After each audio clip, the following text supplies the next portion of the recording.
Sir मैं आपसे जानना चाहूँगी कि मानसून की अगर हम बात करें तो ऐसी कौन-कौन सी बीमारियाँ हैं जो लोगों को जानना बहुत ही ज़रूरी है और इस चीज़ों से जो भी बीमारी है उनसे बचने की ज़रूरत है? इस बारे में विस्तार से बताएँ। ऐसा है मुस्कान जी कि मानसून में बीमारियां ज़्यादा क्यों होती हैं?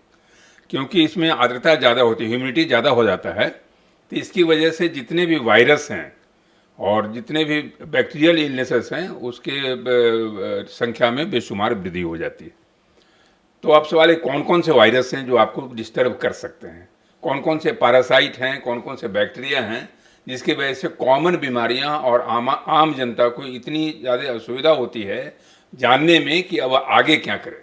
जैसे आप मान लीजिए कि पूरी दुनिया का आप समझ लीजिए कि 36% मलेरिया का हिस्सा, मलेरिया का जो पार्ट है वो इंडिया से जाता है जी। और करीब करीब 52 या 53% पार्ट वो डेंगू का कवर करता है इंडिया का।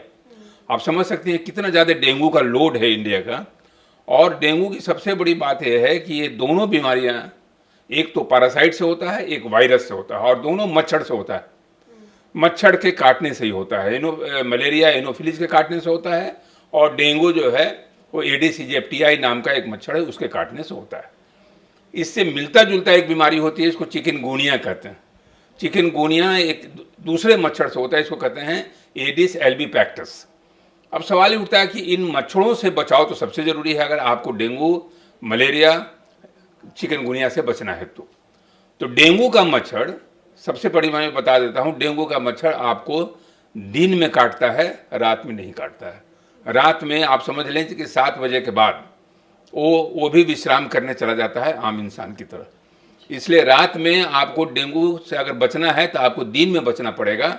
दिन में बचने के लिए ज़रूरी है कि आपको फुल स्लीव शर्ट पहनना है, फुल स्लीव किसी तरह से पहनना है ताकि आपका बाँह एक्सपोज नहीं रहे। हालांकि मैं अभी एक्सपोज हूँ, तो इस बात का आपको सावधानी रखनी पड़ेगी कि आपको मच्छर दिन में काटे नहीं। बहुत ज़्यादा अगर है तो मॉस्किटो रिपेलेंट अगर आप ऑफिस में हैं, अगर कहीं भी हैं तो उसका यूज़ करें। मलेरिया का जो मच्छर है, जो एनोफिलीज है, वो रात में काटता है, वो दिन में नहीं।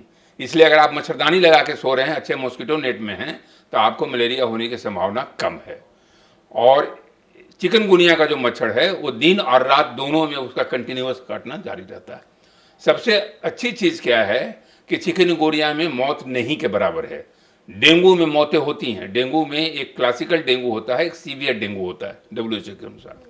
तो आपको सतर्क रहना है कि जहाँ कहीं अगर ब्लड प्रेशर फॉल कर जाए, आपका चक्कर आ जाए, पसीना होने लगे, घबराहट हो जाए, ब्लड प्रेशर काफ़ी गिर जाए नीचे, तुरंत वॉल्यूम रिप्लेसमेंट कराना है, हॉस्पिटलाइज करना है, जिसको सीवियर डेंगू का लक्षण हो सकता है।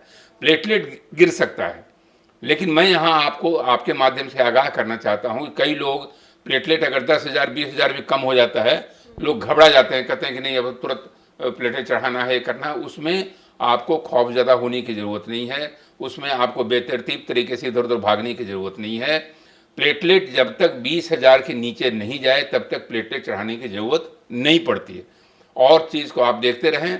तो इन सारी चीज़ों को अगर आप सतर्क रहिएगा। और डेंगू का 100% इलाज है घर में ही, जब तक आपको सीवियर या हेमरेजिक डेंगू नहीं हो जाए। मलेरिया में भी जब तक सर्विलर मलेरिया नहीं हो जाए, बहुत ज़्यादा घबराने की ज़रूरत नहीं है। तो इस बात का ध्यान रखना है। जी। और साथ ही सर जैसा कि आपने डेंगू और मलेरिया की बात की है कि ये ज़्यादातर देखा जाता है मानसून में होता है लोगों को। इसके अलावा कोई ऐसी चीज़ जिससे लोगों को बचने की ज़रूरत है या फिर जो बीमारी ऐसी जो मानसून में ही देखा जाता है ज़्यादातर लोगों को? बिल्कुल सही मुस्कान जी, आपका ये सवाल इतना माकूल है अभी के लिए, क्योंकि अभी जो हम लोग देख रहे हैं टाइफाइड, गैस्ट्रोइंटेस्टाइनल जो पॉइजनिंग होता है, गैस्ट्रिक पॉइजनिंग या गैस्ट्रोएंटेराइटिस को कह सकते हैं, मतलब पेट का इन्फेक्शन, कॉलरा, टाइफाइड, ये होता है गलत पानी के सेवन से, गलत फूड के सेवन से, ओपन फूड के सेवन से। आज आप देख रही हैं कि बहुत सारे, हम तो देखते हैं युवक युवतियों को, जो विद्यार्थी हैं हमारे, कोचिंग से निकले, रास्ते में गोलगप्पे की दुकान पर बैठ कर गोलगप्पे खा रहे हैं, वहीं का पानी ले रहे हैं। ये कितना खतरनाक है आप समझिए कि वो जब टाइफाइड का जो बैक्टीरिया है, साल्मोनेला टाइफी, वो गलत पानी के संसर्ग से जाता है, ओपन फूड के संसर्ग में रहता है, वो आपको जाएगा, बुखार करेगा, पेट में उसके तरह तरह के डिजॉर्डर्स वगैरह होते हैं। और कभी कभी टाइफाइड इमरजेंसी में भी होता है। इसलिए टाइफाइड से बचना है, एक्यूट गैस्ट्रोएंटेराइटिस से बचना है, तो एक ही काम करना है मानसून के सीजन में कि हमेशा पानी बॉयल्ड करके पिएं। अगर आपको कोई आरओ की जरूरत नहीं है, कोई महंगी चीज़ की जरूरत नहीं है, सिंपल पानी को बॉयल कर दें, सारा बैक्टीरिया फ्री हो जाएगा, आप उसको पिएं। और कभी भी ओपन जो फूड रखा हुआ है उसका सेवन न करें। तो अगर आप हाइजीन का ध्यान रखेंगे, अपने हाथों को बराबर खाने के पहले धो लेंगे, हाइजीन का ध्यान रखेंगे, खाने पीने पर ध्यान रखेंगे, तो कम से कम टाइफाइड, गैस्ट्रोएंटेराइटिस से बचेंगे। डेंगू, मलेरिया, कालाजार वगैरह तो चिकनगुनिया तो आपको मच्छरों से बचाव करना है, इसमें आपको खुद अपने आप में सुधार करना है।